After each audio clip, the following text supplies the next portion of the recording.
about to find out how big it is. Last night I flew out of Perth and landed this morning in Brisbane at 5:10 in the morning. I then took a train for about an hour and 10 minutes down south to the Gold Coast and picked up a vehicle, a small bus, and now I'm driving it back to Perth. Hopefully I should get there by Saturday, and it's Tuesday afternoon now. On the way we'll have a look and see what some of the country looks like as it changes. It's a long way from one side to the other, and the country changes very quickly. For me, it's all about getting as many kilometres done each day. I'll be looking at doing about 1,000 of them to make my targets. This video is about giving you an idea of what's involved with driving in the country, and hopefully showing you it's not that hard to do. Most people live within 50 kilometres of the coast, and many never see the real country Australia. My route will see me leave the Gold Coast, heading to Warwick, Goondiwindi and overnighting in Gilgandra. On day 2, go through Khobar to Broken Hill, cross to South Australia and overnight in Port Augusta. Day 3 is a short day from Port Augusta to the WA border. Day 4 is the most isolated day from the border to Coolgardie, and then the last day is on to Perth and home.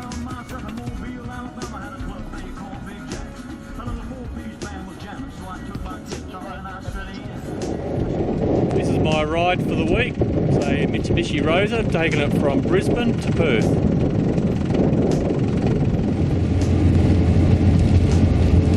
People a lot ask me, how do I stay awake when I'm driving? Well, particularly when I'm on my own, this is one thing I do. This time the girl is gonna stay. Let the show go on. So the letters came from an army camp in California. And I saw her face. Now I'm a believer. Not a trace of doubt in my mind. I'm in love with her, and you better love.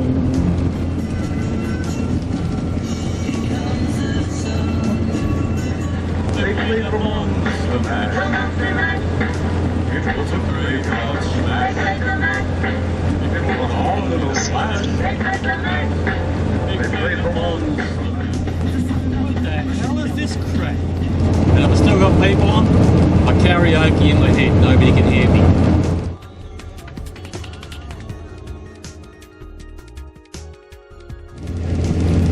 Well, today's another day. Weather's turned a bit. It's a bit cloudy. A bit of drizzle happening today. Somewhere in the middle of New South Wales, I'm heading towards Khobar. The sun's been up for a little while.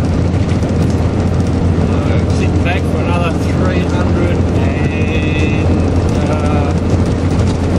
kilometres until the next stop. This is Warren, they grow cotton around here.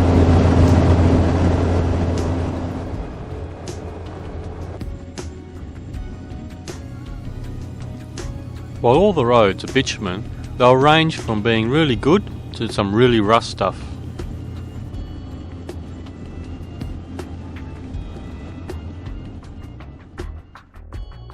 If you need to resupply yourself, there are plenty of places in Khobar that can service your needs. Consider staying here for the night if you won't get the Broken Hill by dark. The area is rich in mining of all sorts of minerals, and there are plenty of things to see here worth spending the day for. Really getting out in the outback now. Just gone past Khobar, heading towards Broken Hill. Properties out here are so big now, they don't have fences, so this has probably got to be one of the worst roads in Australia for wildlife. Got everything on here: sheep, goats, cows, kangaroos, rabbits, giraffes, elephants, I'm sure. One of the hazards of driving in Australia on the roads, in the bush.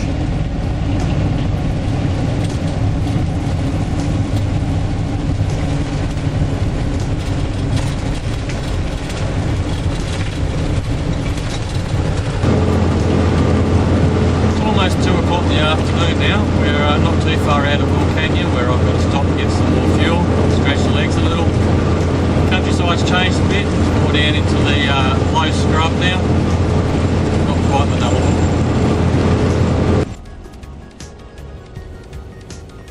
Wilcannia has the only fuel between Khobar and Broken Hill, so if you're not sure whether you're going to make it, then play it safe and fill here.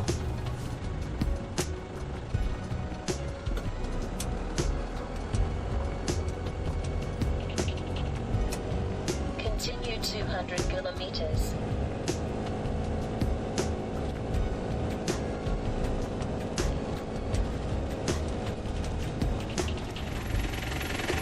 You see why when it floods, the water just spreads out everywhere. There's no hills or rivers or anything to take the water away.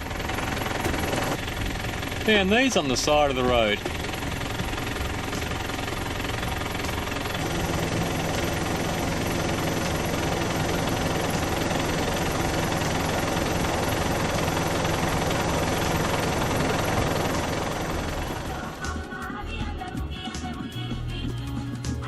It's about 4 hours from Khobar to Broken Hill, and this is another good place to stop for the night. If you're going Perth to the east, stop here and take the next section in the morning. Heaps to see here as well, including a tour of the silver mine. Broken Hill was also the starting place for BHP steel. Well, the sun's going down on another day. So, day 2. I've done about 878 kilometres so far. I've still got about another 300 to go, so it'll be another late night. Haven't seen anyone on the road, probably the last half hour, if you don't count the kangaroo.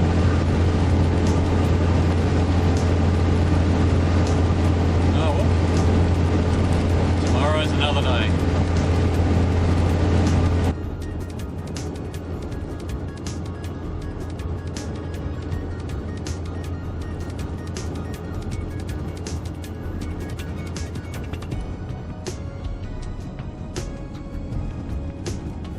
As you come out of the Flinders Ranges near Port Augusta, you'll go down Horrocks Pass. There is a lookout at the top with an amazing view over Spencer Gulf. Even in the dark, it's a spectacular descent.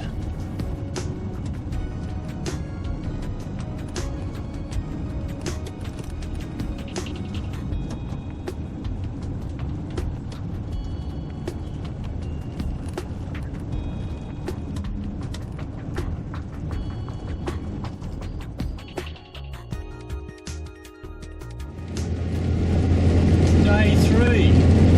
I've just recently left Port Augusta, heading towards Saguna, just about coming up onto Iron Knob. This mountain here was a man-made mountain. They dug it out of the ground looking for the iron ore and created this hill with all the extra bits they didn't need.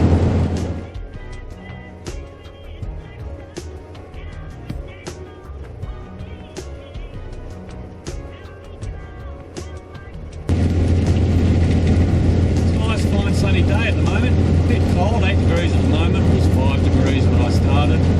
It's getting a little bit warmer. On the horizon, start to see a few clouds building. I would expect that by probably lunchtime I should start running into the wet weather that's been going through Perth since I've been away. And probably by tomorrow some quite reasonable storms I would think too maybe.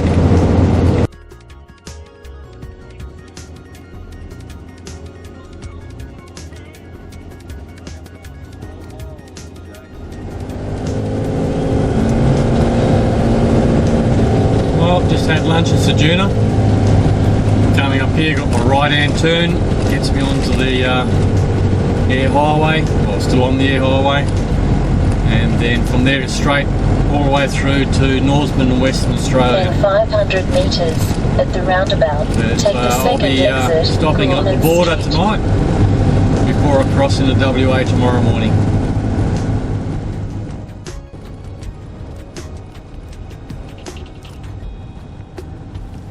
As we leave Saguna, we will do a right-hand turn at the next corner, which is 1,120 kilometres from here in Norseman.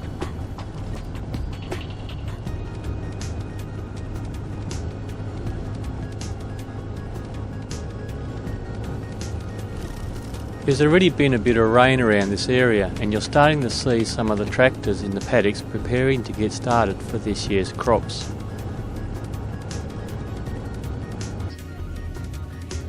It's only a few hours after leaving Saguna you get onto the actual part of the Nullarbor Plains.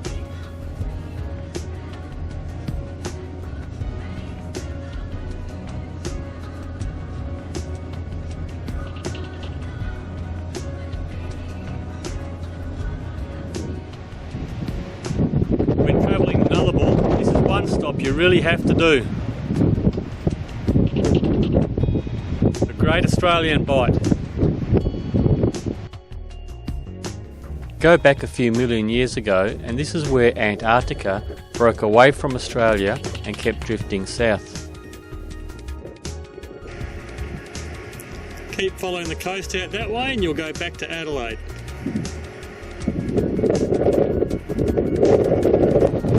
And about 4,000 miles that way is Antarctica.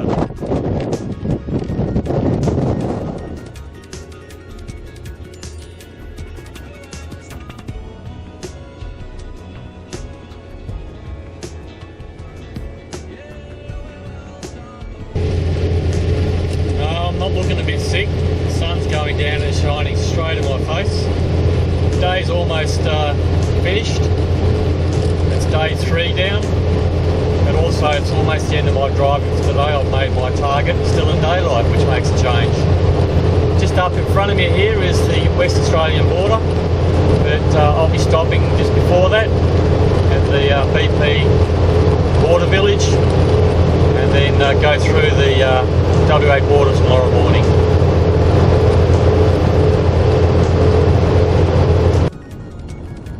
Destination in 600 metres. Border Village is the perfect place to stop for the night. Any accommodation from here to Norseman isn't flash to say the least, but here even the cheaper donga type rooms are clean and comfortable. And the food at the BP is reasonably priced and tastes the way it should. When travelling, I'll give you the hint. If the place is full of trucks, then you know the food is pretty good.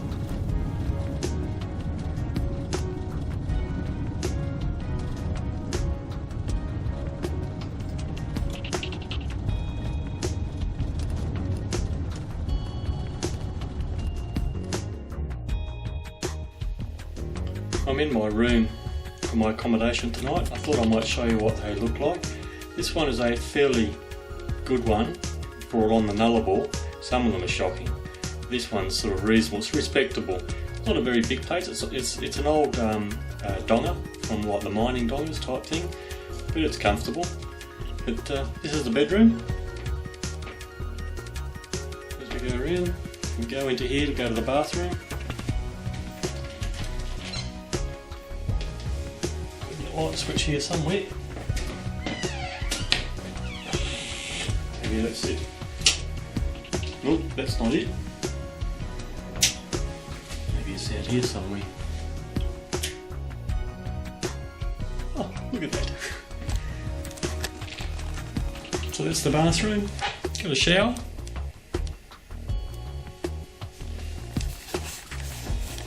And the loo behind there.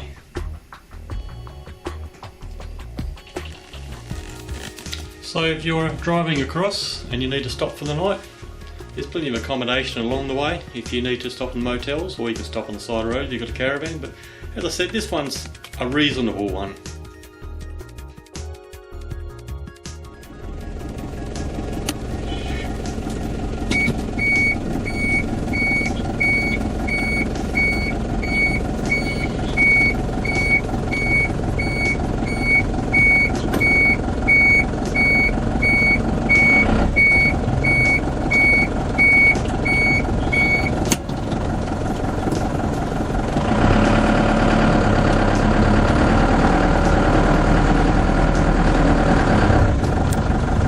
Well, this is it. Today is the 4th day and leaving the border and finally getting into Western Australia. Up here we've got our border crossing. It's like going into another country. They in particular looking for any fruit for vegetables, things like that. West Australia's got a pretty important fruit and veg Continue industry 720 kilometers. that they want to protect. So we just got to do a quick stop here. Not sure which side I need to try this side.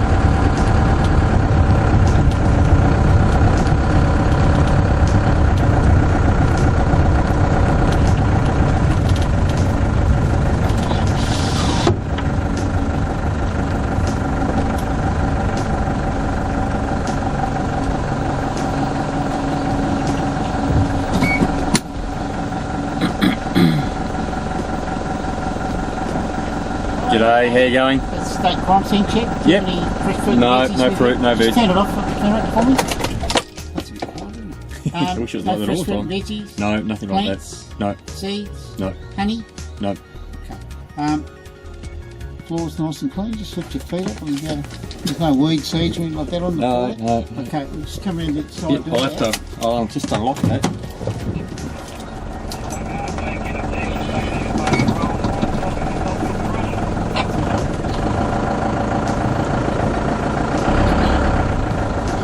Well, that's the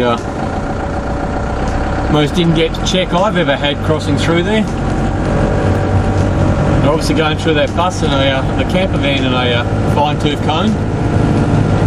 Well, welcome to Western Australia.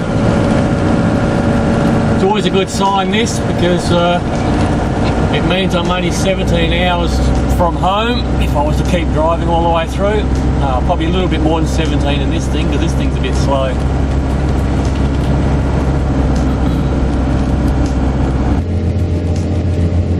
Just after you go through the border, a little town on the West Australian side called Eucla. It's West Australia's most easterly town, and it's got a population of probably around 40.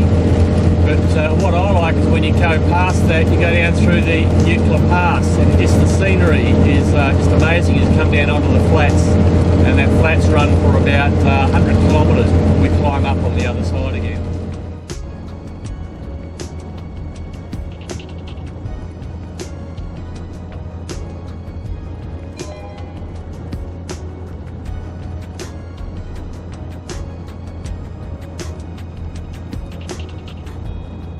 Speed check 160 meters ahead.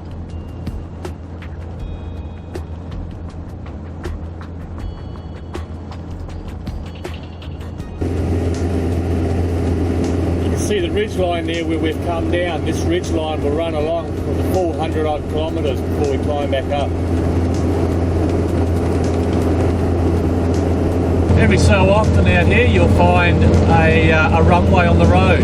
That's because the Royal Flying Doctor, if there's an accident or some kind of an emergency out here, need to land somewhere. They can't land in the bush. There's no airports or anything around for hundreds of kilometres. So they've marked up the road with the little piano keys at both ends, so they know which end is where, and then they will land on the road and then pick up their patient and then take off again.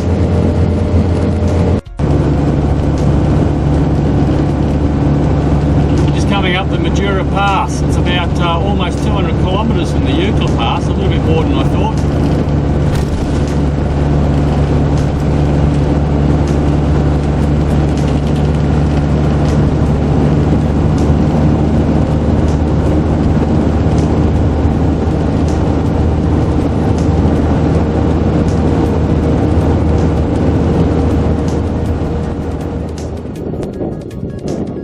Australia is a pretty big, wide and empty space. This is just part of it.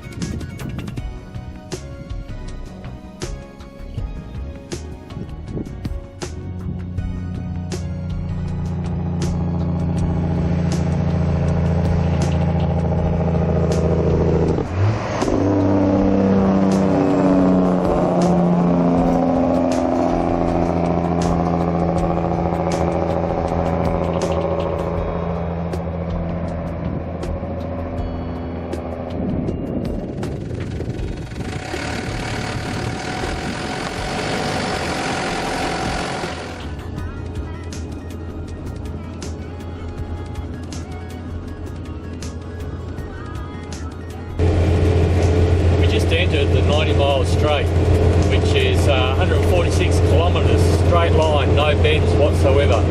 It's the world's longest road. The scrub out here's changed a little bit again. It's all gone back down into some low scrub, the occasional tree. It's a pretty good indication that they don't get a lot of rain out here. This is what happens when you don't pay attention while driving on the road.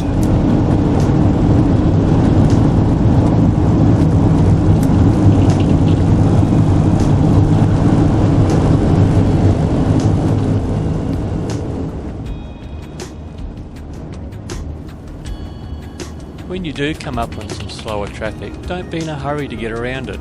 If you sit behind it for a minute, you can then judge their speed to what your maximum speed is. Will he pick up speed as the ground flattens out as you're passing? Is that a bug splat on your windscreen or a car coming towards you at 110 kilometres an hour? Is there a dip in the road hiding a Mack truck? Then, when you've got all the answers and it's safe to do so, go around. Don't always trust when somebody indicates for you to go around. They don't know how quick your vehicle can go, only you do. And don't forget to consider your size and the size of what it is you're overtaking.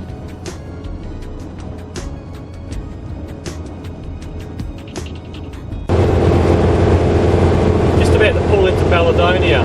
Caledonia is quite famous in the 70s. There was a space station called Skylab that came crashing back to Earth across this area right through to Esperance. And part of it landed close by to here. So what do you do with a piece of space junk? I'll show you. Stick it on the roof of your building and open up a Skylab museum.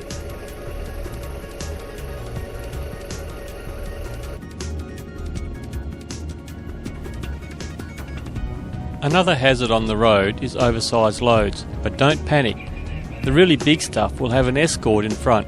If it's over, say, 3.5 metres, then consider pulling off the road and stopping. Some of these things can't move off the black stuff, so you will need to. As they approach you, have a look at where their wheels are to the line. If it's on your side of the line, then you will need to make room. But watch for the overhang on the trailer as well. 219 meters ahead. This is Coolgardie. This was the Kickstarter for the gold rush back in the 1850s. Back then there were thousands and thousands of people that lived here.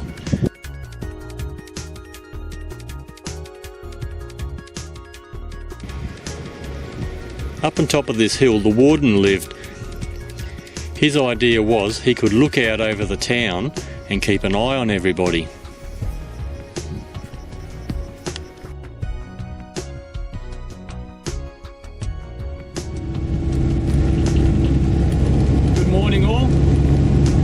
Woken up this morning at 4 o'clock by a pretty big thunderstorm. By about 20 past 4 I gave up, thought I might as well get ready. 5:30 I'm on the road, been going now for about half an hour. So obviously going to get the rain today. It's the last day today, last bit into Perth. Hopefully should get there somewhere about mid-afternoon.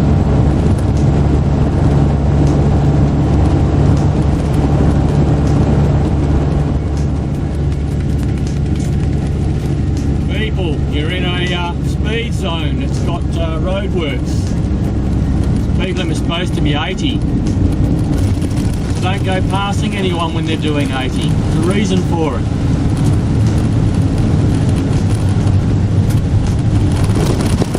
The road's just gone to crap. Come flying through here at 100, then you're probably not going to get much further. Starting to get real heavy rain outside now.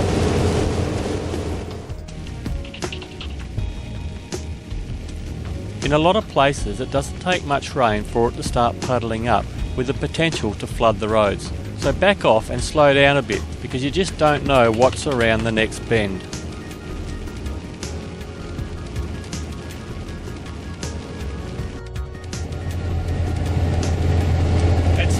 rains here over the last week. Looks like some of the farmers are getting in early, preparing the ground ready for the crops.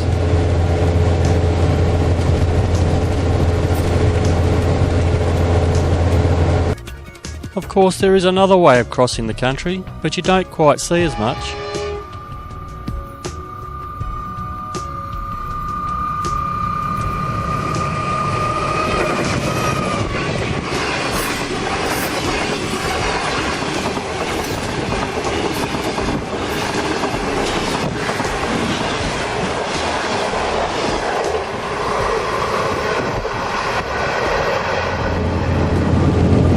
It's hard to believe 5 days ago I was only in Brisbane. It's been a long trip, but an exciting trip. I always love doing these crossings across the Nullarbor. I've done it probably maybe a dozen times now, but I can never get sick of doing it. A lot of people say they go across the Nullarbor, it's so boring, there's nothing to look at. Well, I think you just need to stop looking at the white dots on the road and start looking around out the windows and see what's around to see. I mean, I've had a timetable to keep to, so I've been driving pretty hard, doing about 1,000 kilometres every day. But yeah, if you've got time to stop, there's plenty to do. When I started making this video, I didn't really know what I was going to do with it. But I think it's kind of found its own little place now. I think it's probably going to be good for somebody that's interested in doing the crossing or wanted to know what's involved with doing the crossing. So this video should give you a bit of an idea of what to expect. It's not really a hard trip anymore. It's not like 30-40 years ago when it was all dirt and rough and you had to be well and truly prepared. I mean, you still got to be prepared to go, but it's not a hard trip. I've seen a lot of cars go past me with one person in the car, and a lot of them were just one woman driving, and that was it. So you can certainly easily do it, just plan it out, and I think everybody's got to give it a go at least once. As this trip comes to a close, it's just a matter of waiting now to see where the next one starts. So in the meantime, happy travels.